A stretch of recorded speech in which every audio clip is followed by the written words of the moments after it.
Hello guys! For today's video ay kakain tayo ng samgyeopsal dito sa Highway Montalban, tabi ng Mercury.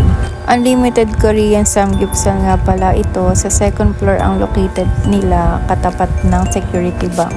Meron nga pala silang pagpipilian sa menu. Meron silang 299, 399, and 499 pesos. Sa 299 pesos pala ay isang serving lang ng kimchi at isang serving ng lettuce ang kanilang siniserve. Sa 399 pesos naman ay tagdadalawang serving din sa kimchi at lettuce.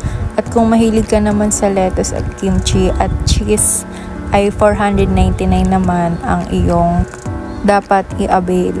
Pagdating naman sa servings nila guys, ay okay naman, madami at maganda naman ang serving nila dito.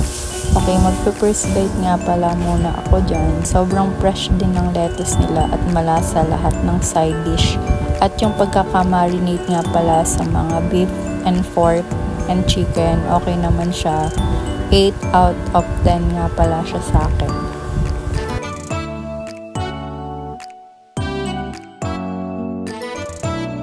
Pagdating naman pala sa kids guys, may additional sila na half payment kung ano yung inabil yung order. And then inorderan ko na lang sila ng tosilog since hindi naman malakas kumain itong mga bata.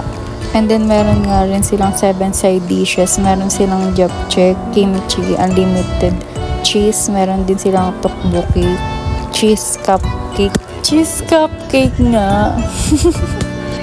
Fish cake at meron din silang potato. So, magla-last bite na ako dyan. Thank you so much.